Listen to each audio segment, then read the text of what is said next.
Hello, everyone. My name is Jean Gallagher, and welcome to show number 9, Discover Rising Tides, How the Outside Makes the Inside Better, where we explore the importance of the outdoors and maintaining life balance. Through this series, we'll be talking to women business owners to understand their journey. And today I'm excited to introduce Allie Johnson. Hi, Allie. Hi, how are you? I'm great. Thanks for being here. Yeah, I'm excited to be here. Allie is a functional nutritional therapy practitioner, a personal chef, and a real food educator. Her advanced training in nutrition and science and behavior change has given her the ability to guide people towards eating simply for health. She can support those ready to tackle weight loss, digestive complaints, blood and sugar issues, autoimmune conditions, and other chronic health concerns. And Allie teaches self-care, intuition, habit, and change and resilience. I'm so excited to talk to you. I might just geek out here. I'm excited. Yeah, this is fun. Yeah, so we talked yesterday quickly and went through a few things, and I really want to get to the meat of everything. But first of all, I'd like to hear a little bit about you and your background and how you get to where you're at today. So give us a little backstory. Sure. So I'm Allie. I'm very excited to be here. Thank you so much, Jean, for having me. And I guess what I'll say is that I learned at a young age that I wanted to kind of like help individuals. I went to a Quaker school on the East Coast, and it was like all about like caring and compassion and like simple living. It's like we learned a lot about simplicity. And so like I really dove into the idea of like kind of like that healing or like service work. So I did social work for a number of years, and I'm an artist, and I studied herbalism and was really into the whole healing component of working with one-on-one with folks. But herbalism kind of felt like this esoteric thing that like I couldn't necessarily reach the masses. And when I was kind of soul searching and figuring out what I wanted to do with my career, someone said, "What about food? Like, what about nutrition?" And I was like, "Oh, yeah." And so it kind of like set me on this mission. I like literally went home and got into a nutrition program and, spent the next 10 months getting certified, and then have just been having this very synchronistic time of building a business around something that I just absolutely love, which is cooking and eating. And yeah, it's been a treat. It's really, I wasn't expecting it. And I just feel like such a lucky lady that it revolves around food. And in food is it can be such a trigger for people, and or it can be really exciting for people, and being able to guide through that process to determine where people are at and get has to be challenging but also rewarding. Yeah, I mean, it's definitely an interesting thing, right? Because for each person, it's so unique. What I'll say is that the reason I find that it's easy for me and that I just love to be able to share the gift is because like I went through the transformation myself, and I just understand that like it doesn't have to be this overwhelming thing when you actually start to understand like um why people are eating the way they're eating, and that kind of thing.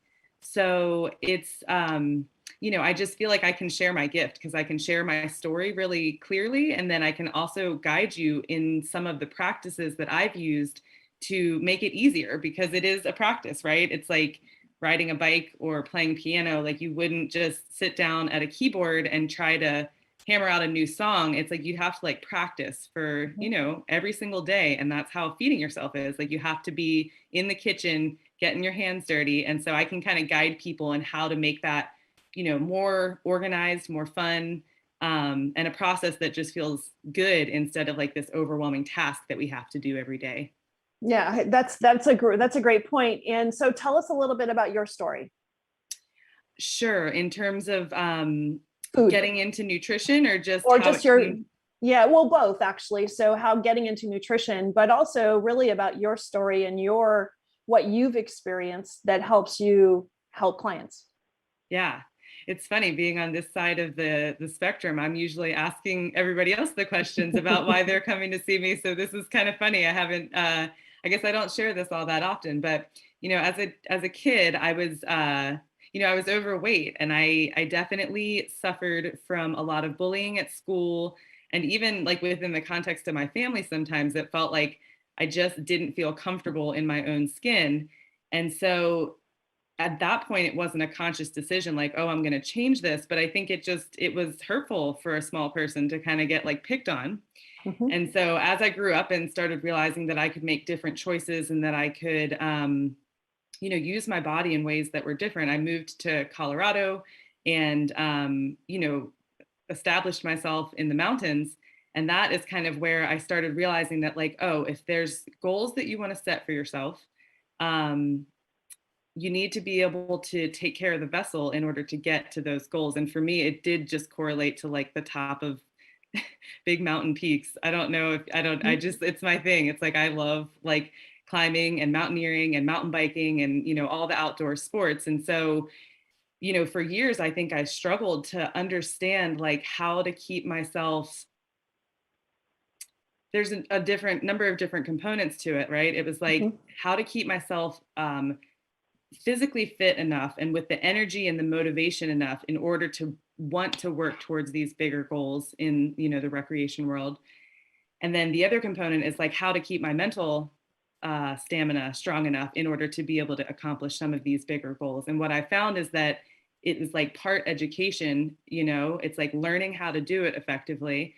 And then also like the deep dive into the soul and like really figuring out like why this is important to me so that I could take the steps towards a healthier lifestyle and I could take the steps towards feeling better most of the days, Mhm. and that's taken effort. I mean, I won't lie. It's like I've had to rethink how I do a lot of different things, including structure my time during my day, including how I, act in the kitchen, including how I bring things into my home. All of these different components go into this kind of like healthy lifestyle, healthy living thing. But what I'll say is that I feel really good and I feel really confident in myself, which is new. Like when I was younger, I didn't.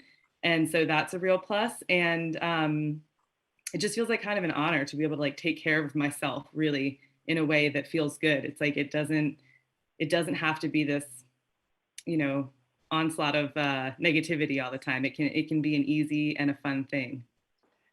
That's great. Thank you. Thanks for sharing that. And I think our relationship with food and our relationship with social media and with all the noise that we hear coming in at us is so challenging. And the thought is you need to eat less so that you look better. And I noticed for me personally, thank goodness my daughter's a nutrition coach. And finally, I got on the bandwagon. And when I started to really pay attention, and I eat fairly healthy, but when I started to pay attention to what I'm consuming and what ratios of things I'm consuming, I found that I can eat more. I Yeah. should be eating more, number one, and that it's okay. Yeah. And it's okay to fuel your body. And especially, like you said, fueling your body for activity is even way more important. Yeah, and so that's my why, I mean, it has just been a way for me to build confidence and to challenge myself is to do some of these big outdoor projects, but for different people it's going to look other ways. So Mhm. for some people it might be like gardening. It's like they have this huge massive piece of property and it's like that's what gets them going. It's like that's what they want to focus their attention on.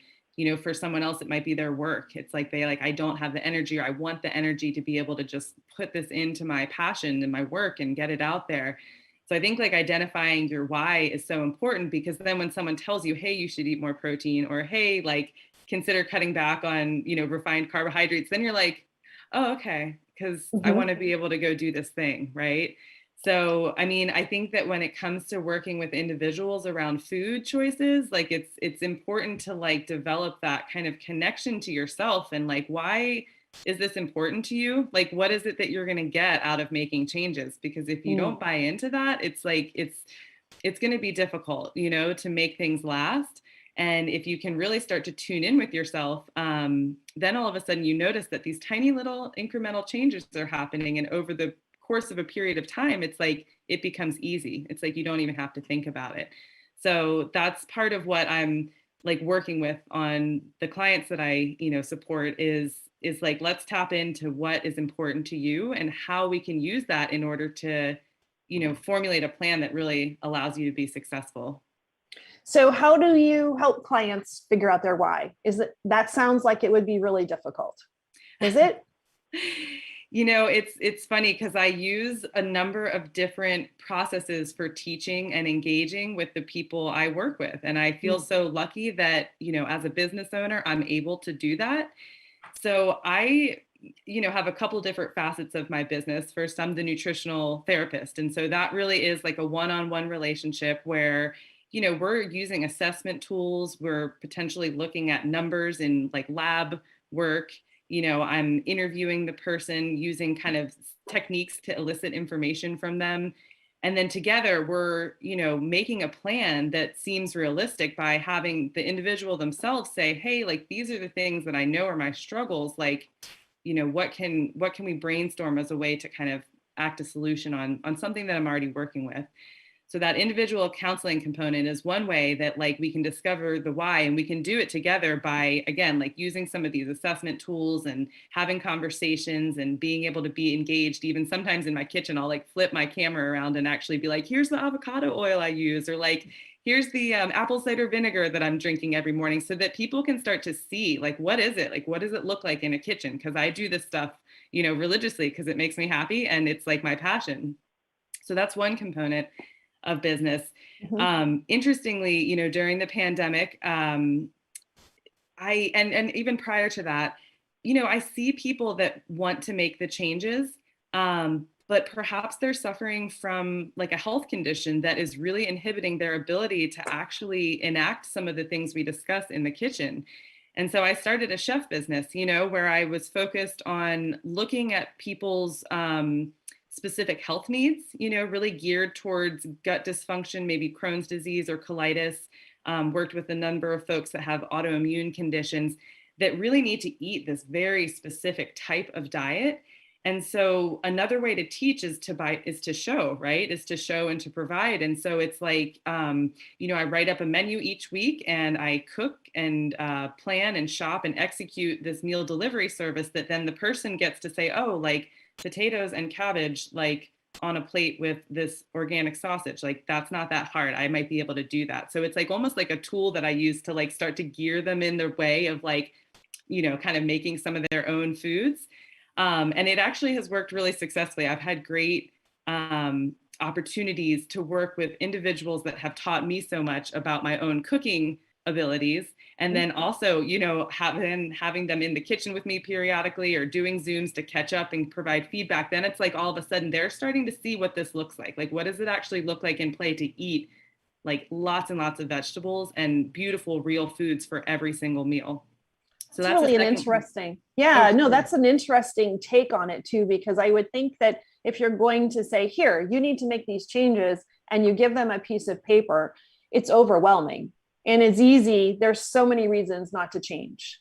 But if you're able to provide, here's the food, so they can actually physically see it. And the next step is for them to take it over themselves and do the steps that they've been doing. But their step is to go shopping or take on the grocery piece. That's really a unique take on that. Yeah. And I think it's important too, because what I see in my individual counseling with folks, while we make huge headways in identifying the needs of the body and the numbers, and they can't taste. And so if they have not had experience in the kitchen and they just genuinely don't know what it's like to chop up delicata squash and red potatoes and carrots and maybe like a rutabaga and sprinkle olive oil and salt and pepper on everything and roast it till it's golden brown, it's like me saying that as many times as I possibly can won't necessarily let it sink in. But when they get that opportunity to taste, it does start to induce some changes, because they're like, like that's good. And like, it didn't seem like it was that hard.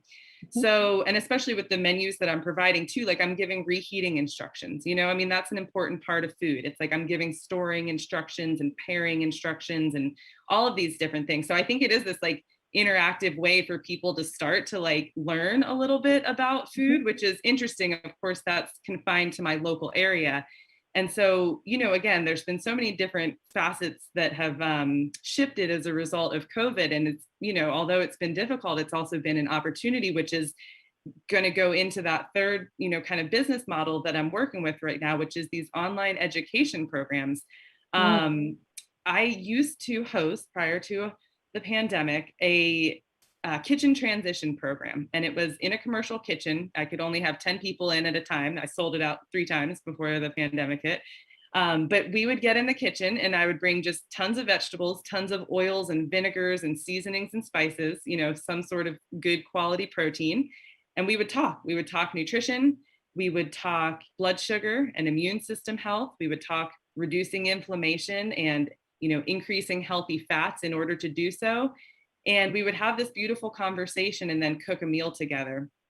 And just, what a cool experience for all involved. I mean, I loved it. It like literally made me feel like I was like through the roof because it was just so fun and we were all sharing the food together. Obviously since the pandemic, it's like we haven't been able to be in the kitchen together, which, I can't wait until that's a reality again. But there's something magical that has happened for me personally during this time. And that's that I've learned to be in my own kitchen and still disseminate that information in a way that's helpful, that's visual, that's not as tasty as I would like, because obviously we're in the digital format, but that's profound. People like really start to learn like, oh my gosh, okay, like this is how it looks. This is how it feels in the kitchen. And, I feel grateful for that because it's kind of cool and I'm excited to launch. I mean, it'll be, I'm assuming January of next year. Kind of in the process of finalizing everything. But, that gives me like yet another opportunity to spread this information and to help people feel supported in their journey towards healthy eating, because we all need that. It's like, we're not designed to do things alone, And so like creating this space has just been just a fun thing for me. That's amazing. And I would think the in-person part, it also ignites all the senses too, right? So there's the sense of smell that they might not have experienced if they don't have any cooking experience. So you don't know what it smells like when you're sautéing vegetables and they're starting to become, the oil hits and each individual, and you throw herbs on it, and it just, the aromatics just start to evolve, right? And that's such an important piece for helping people stick with their why. Yeah, 100%. And I hope that, as I continue moving forward in these education, platforms online, that I can provide the space to even practice that from the comfort of your own home, right? So like I've got like kitchen transition checklists and like, homework assignments, and that's part of it, right? It's like, smell what butter smells like when it's browning. Like put your nose over that pan and like whip it, because it is just so good, right? Like maybe an example would be like go to the grocery store and purchase cardamom or, nutmeg, or like a spice that maybe you don't know much about, and like have that sensory experience be part of the program. Because you're right. I mean, there's just there's nothing better than being in a kitchen full of people and sharing in culinary treats, as far as I'm concerned, And we miss that. We don't have that, so I don't know whether I blame everything on social media, but social media is taking away some of that dynamic, the multi-person dynamics. I think we're becoming so separate and don't talk to each other as much. We're so busy. People with families, and in preparing food seems so overwhelming. It's easier just to toss something on the table or pick up something on the way home, and how that just doesn't fit into what we're supposed to be using to fuel our body. And then again, to what you were saying before, it also can ignite autoimmune issues, right? Or it can ignite inflammation. Yeah. Yeah. So food is this really interesting topic, right? Because there's like societal implications, there's medical and personal health implications, there's spiritual connections. I mean, it's like very multifaceted. And that does make it this source of a lot of feelings for people, and that's kind of something that I'm recognizing in my clients, is that it's not about the food. It's about what's driving them towards the food and how they feel when they receive the food. And your body's going to receive food that's real, that's from Mother Earth, that's, grown with care, that's prepared with care and that's shared with another individual.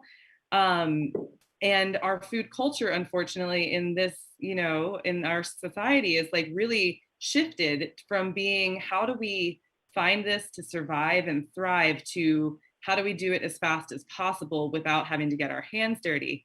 And it's a shift that happened as a result of kind of like the Industrial Revolution, so like a while ago.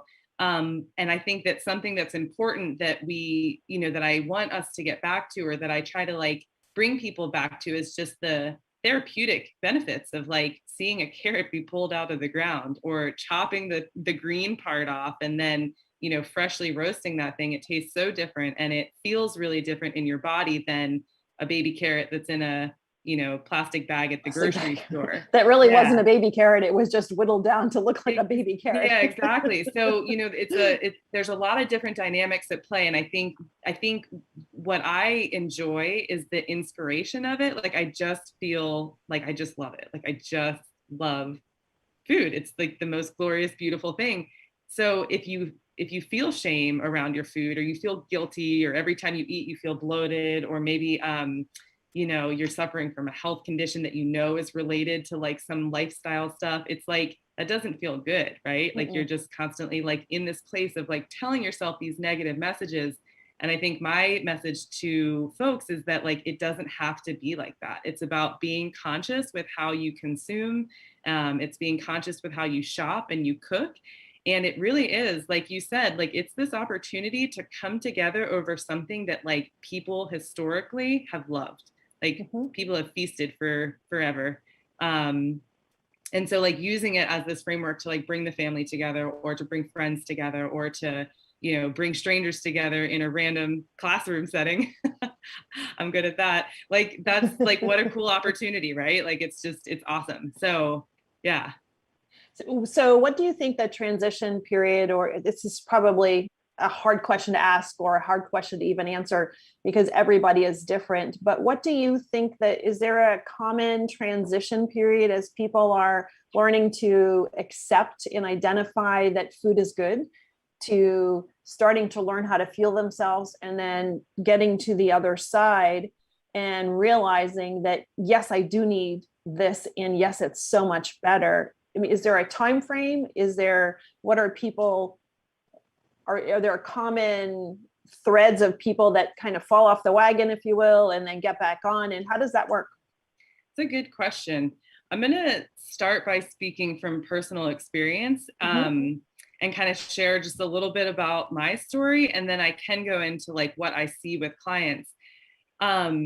I started kind of in 2015. I mean, I had been on like in herbalism school. I was like out collecting stuff in the desert in Arizona, like making teas and like just thinking it was cool. So, I mean, I've definitely had like more of like a background in this.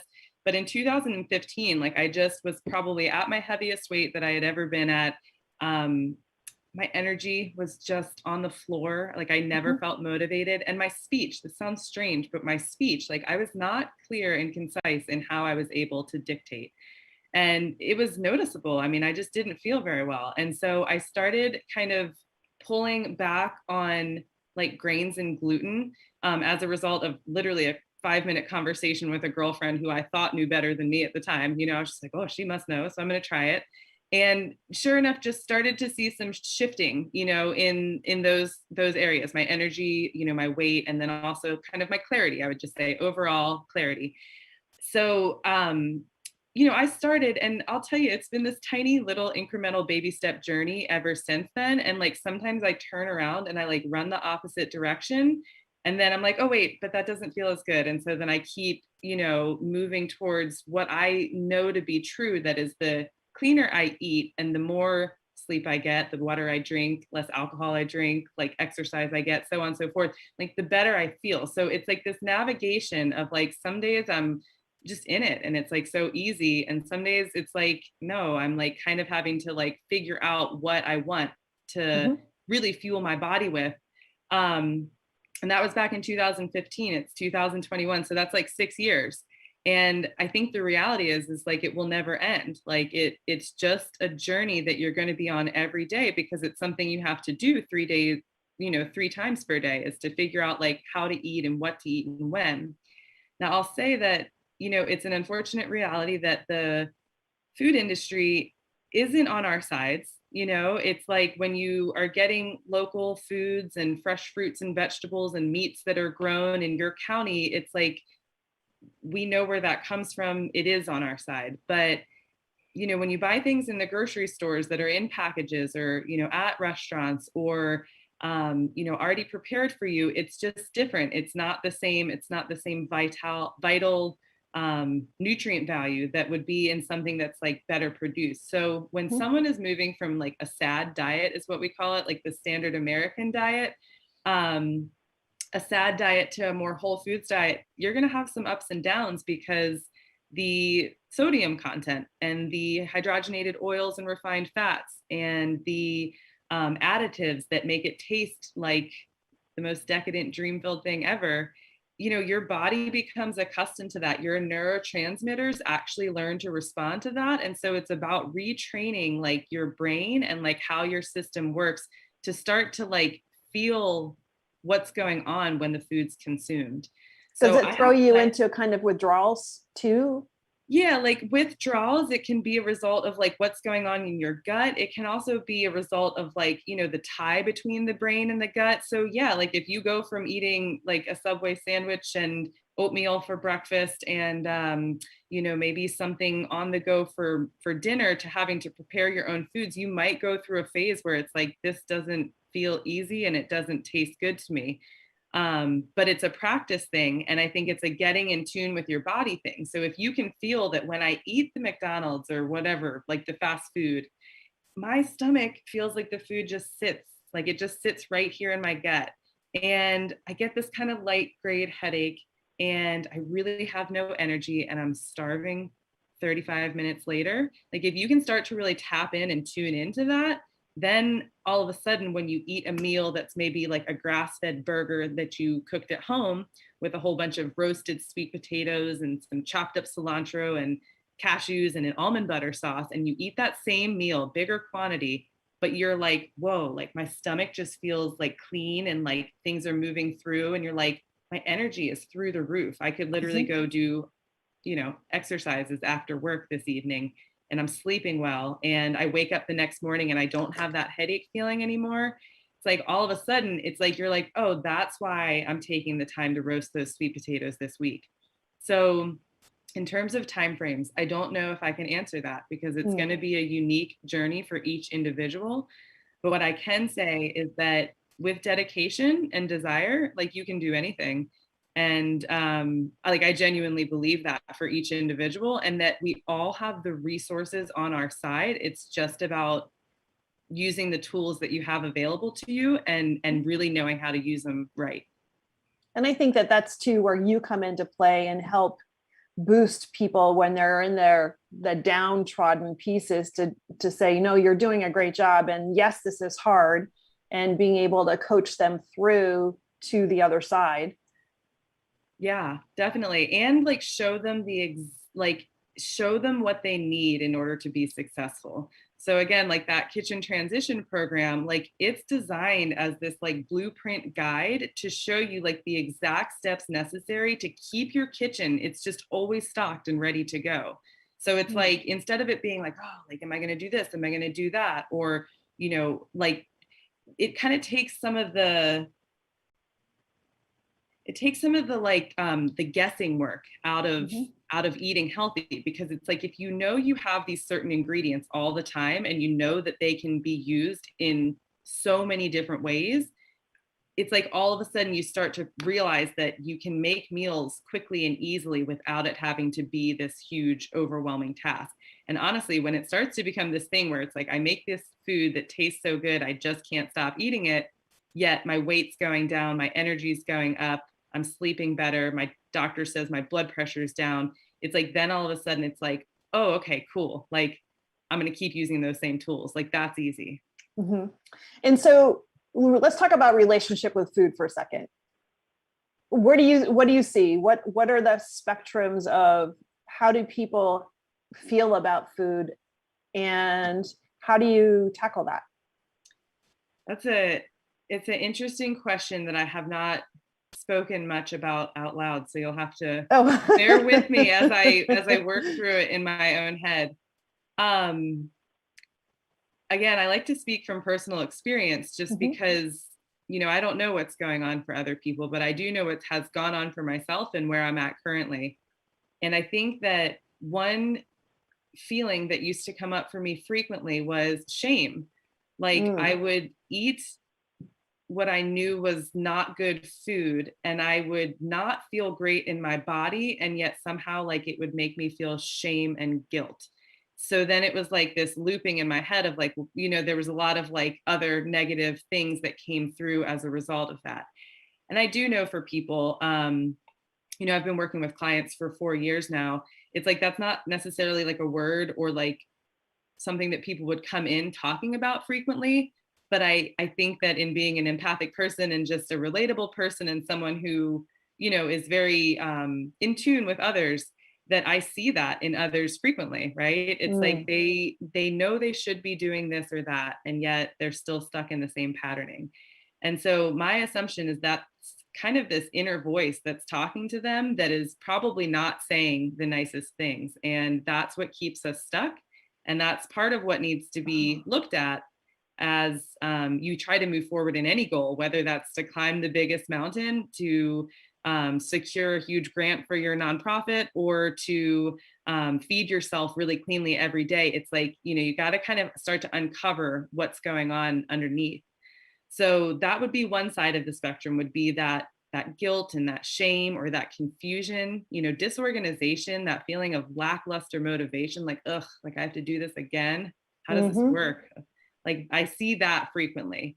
Um, on the other side of the spectrum is, I think, positivity, and enthusiasm, like, ooh, like, oh man, it's lunchtime and like I'm hungry right now. Like, what could I do? What could I do that's flavorful and salty and briny, but sweet and gives me a crunch, but isn't a chip and, gives me some salt? Like, it's like on the other side of the spectrum would be this wonder and this like creation and this like enthusiasm where it's just like, okay, like I kind of know what I need to do. Mhm. I know what I know what I need to prepare, and like I'm going to do it and it's going to satisfy.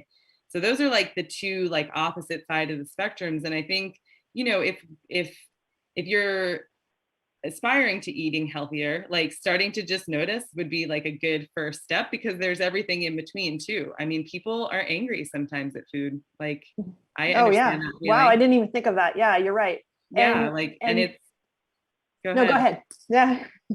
I was just gonna say, like, that's okay. Like, it's true sometimes. It's like this frustrating thing. Like, what the heck am I supposed to eat right now? It's so upsetting.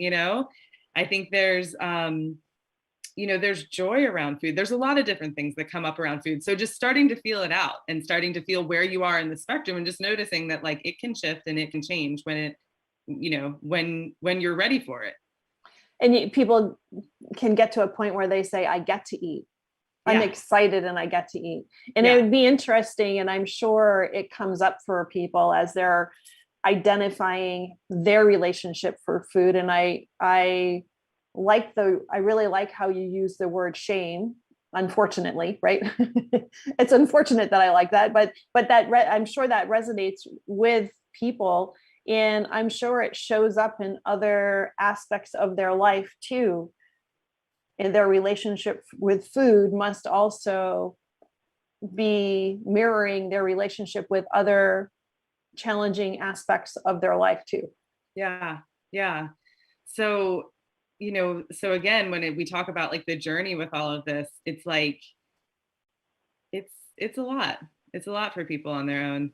And I just feel very supported in a lot of different components of my life. And I guess when I went to school, like I learned that there was this gorgeous community of people that know what they're doing with Mhm. this stuff. And I was like, oh my gosh, like I could be like that if I just learn.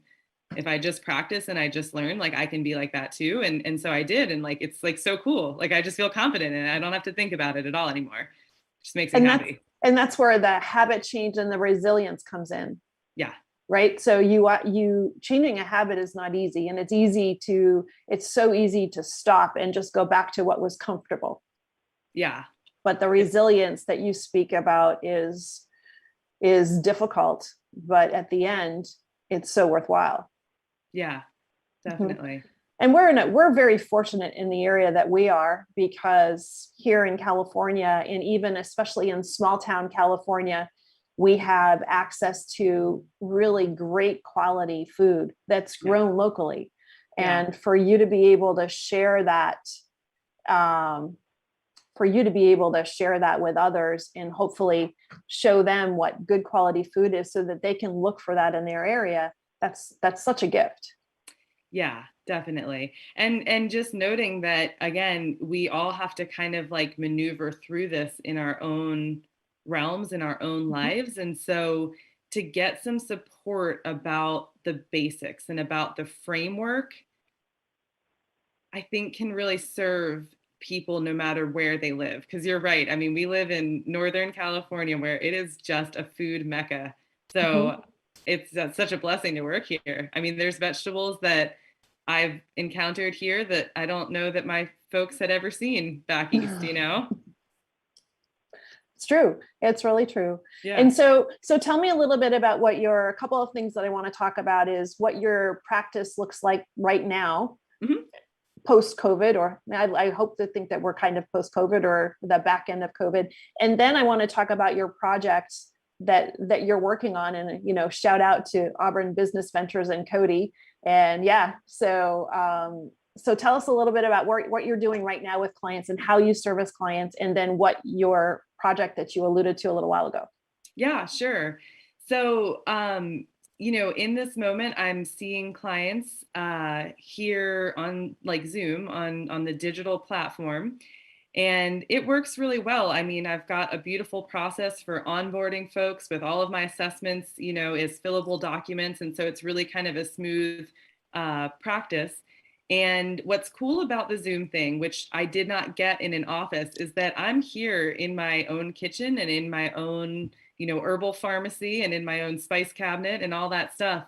And so as I meet with folks, like I'm showing them, like, this is something that you might want to consider. Like, here's the collagen powder that I use, or here's the little tincture of ashwagandha that I take each week, and you can get it here, here, and here. So the beauty of Zoom is that like it does give me the chance to be in my own space where I can show you, what, it looks like for me. And that feels really good. So those are, individual sessions or coaching packages, and, it's fun. I think it can be a really wonderful option. I'm also, working on a cool program. It's called the 4-week kitchen transition. And like I mentioned, that'll probably launch in January, which is going to be a 4-part program that's, similar to the program that I used to teach in the kitchen. It's just that now we're going to be in our own kitchens. So I'll admit it's not quite as fun, but I think it still is a great opportunity to really learn more information about what your body specifically needs in terms of like carbs, proteins, fats, macronutrient ratios. We really go into the science of blood sugar and of hormone balance. And we talk a little bit about, either using foods to promote inflammation or to decrease inflammation. So it's showing you like, hey, like we all know, eat more fats. But it'll actually show you like, hey, here's the types of fats that I'm using. Here's how you can mix them together with oils and different things to make a dressing that would go on, a certain type of food. So I'm excited about the program. It's been like a real fun experience to create it. And that'll be wonderful once it's kind of all launched and ready to go. I also, do teach cleanse programs and online cooking classes, like kind of little like drop-in style cooking classes. I've been doing those since COVID. So, that's something, if you're on my mailing list, you'll get a little invite. It says upcoming event, and then you can sign up and just be with me here in my kitchen as I chat food. And I think that the ratios that you brought up, talking about macros and the ratios of proteins, fats, and carbs, and fats are good. That was a game changer for me. My history is I've spent a lot of time in the restaurant business before doing what I'm doing now. And so I've always been around food, but I never understood exactly what I needed and in what proportion. And the proportion piece is immensely important. I might be eating the same types of foods, but once I sat down with Megan and we went through and did my macros, I understood what I'm not eating enough fat and I'm not eating enough protein and I'm eating too many carbs. And this is why I feel this way. And reassessing that piece is so important, and it's different for everybody, but I think that's a really important piece that you bring to the table, because not only you have to eat good foods, but you just have to understand which food works best with which food and in what proportions. And, how does that fit in with what you're doing today and your activity level? And maybe what do you want to do that you're not physically feeling like you can? Yeah, no, I love that you brought that up, because when push comes to shove, I love the food, right? Like I just genuinely love like slicing red cabbage and marinating it, massaging it, and like making it into kraut and putting it on everything. Like I love the food. But I think a strength is that I have this background in nutrition science. And so it's about the like logistical application in the kitchen. However, I love to nerd out on the science around like, what does your body want and need? And like, how can I explain that to someone? Because we think like, oh, carbohydrates and, I need to eat more protein. To be able to look at, a cashew and say, what is this? Like, what am I eating? Is it carb, protein, or fat? If I'm eating an avocado with tomato and, some lovely sheep's milk feta, like, what am I eating? Is that carbs, proteins, or fat? A lot of people can't look at their food and determine what it is they're taking in. So thus they think they're eating enough protein, but they're really eating a lot more carb, and their weight is, having an impact. Or maybe, it's like they're really not eating any fat at all. And as a result, their blood sugar is on this kind of roller coaster ride. So they don't have any energy. Or maybe they're starting to get a little depressed because they just don't have the neurotransmitter support that they need. So, this whole part education, part kitchen demo is really designed to give you some, it's easy enough for the layperson to understand, but it's sciencey enough that you're going to know what's happening in your body when you eat sweet potatoes. It's like, that's the goal, is to really start to understand, if I eat this food versus this food, what's actually going on in my body, so that I can not only, get the systems for making change in my kitchen, but I can also really try to just support my body's needs, and it's like, I think, you and I had kind of chatted about this yesterday. You're like, when I learned what my body actually needs, I had to start eating a lot more. And it was like, oh my gosh, what a glorious thing, especially for women who are, consistently coming to me. A lot of my clients are trying to lose weight. So, if you're not getting the nutrients that your body needs, you're going to crave. And, we think about cravings for like chips or crackers or pretzels or ice cream or whatever it is. And the reality is like, that's your body telling you, like, I need nutrients. But because the foods sometimes that people are putting in aren't actually nurturing the body, it's like, then all of a sudden it's like, it's not getting the job done. So yeah, like part nutrition education helps you understand like what it is that your body needs, what foods is it actually looking at and looking for. And like, the part kitchen demo is actually showing you, how can I chop it all up and put it together to make me satiated and have fun with it. That's great. It is the full picture, and the science part is what people, I think that's the part that's so overwhelming, and that's the piece that you can feed, if you will, to people, and take the confusion out of it and just make it clear, because it's not as hard as you think it is, and you're giving people an opportunity to learn that. That's fantastic. Yeah. So let's talk a little bit about the outside, because that's really the important part, right? Because that's what we're doing all this for. We're eating well so we can be outside. And so how does that work into your life, and how do you find that affects you, and what do you like to do? Well, if this is any indication, on Saturday night, I was up with some friends in Truckee, and one of my buddies was like, you want to go to Yosemite and climb Cathedral? Which, I don't know if you guys have heard of Cathedral, but Cathedral is this gorgeous, huge 800-foot slab of granite that you get on the top, and it's literally about the size of a picnic table up there. It's gorgeous. I have some pictures on my Instagram if you guys want to check it out. But yeah, in terms of food and recreation, I mean, I will admit that I'm a little extreme. Like it has been a passion of mine to put myself in these alpine places that just make me feel minuscule. It's like my church, right? Like I get up there and I'm just like, yes. Like I'm just like, yes, this is life, and this is me feeling good in my life. So I know that that's kind of extreme, but food has been this vessel for me to create the body that's capable of doing that. And when I was younger, and even through my 20s, when I, was probably partying too much and drinking too much and, not really taking care of this thing, I didn't have the capacity to do these big projects.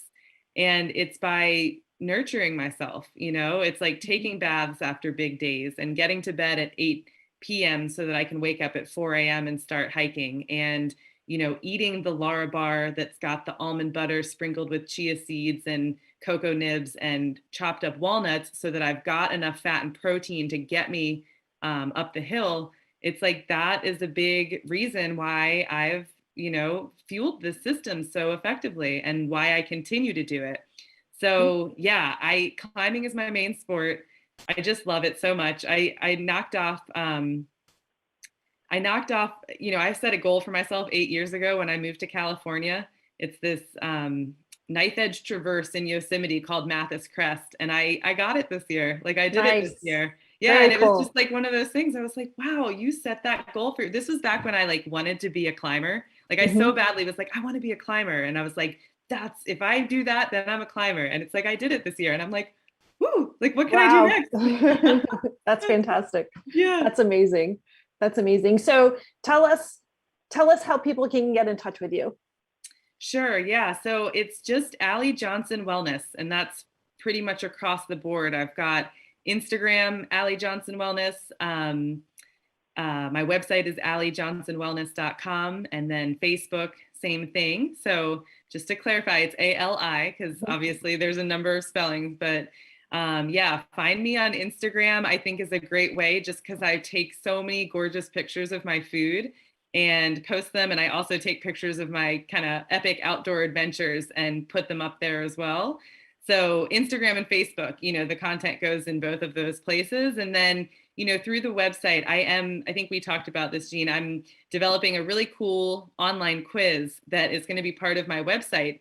And it's awesome because it's kind of helping you to discover like what your personal food style is. So really helping you to like capitalize on your culinary strengths, and then figuring out like what areas you might need to improve so that you can start to make like steps towards whatever goals you're working on. And it's been a fun process to create because it's like these identities, right? Like different people have different styles in the kitchen. Maybe they are more traditional, maybe they're more eclectic, maybe they like things to just be very basic. And so kind of identifying like what your style is in the kitchen will help you to figure out like what strengths you bring to the table so that then you can really start to crush in all of your culinary adventures. Wow, that's exciting. That'll be looking forward for the quiz. That's fantastic. That just really pull everything together for people too. Yeah. That's great. So thank you. I think we could talk forever. This has been great. So before we go, do you have a thought that you'd like to leave us with? Let's see. There's no reason to leave your taste buds feeling lackluster. Nice. Spice up your life. Yes. Thank you so much, Allie. You're welcome. Thanks, guys. Well done. It's getting really dark on this end. Yeah, no, it's okay. It's not quite as bad as you think it is. Okay. I feel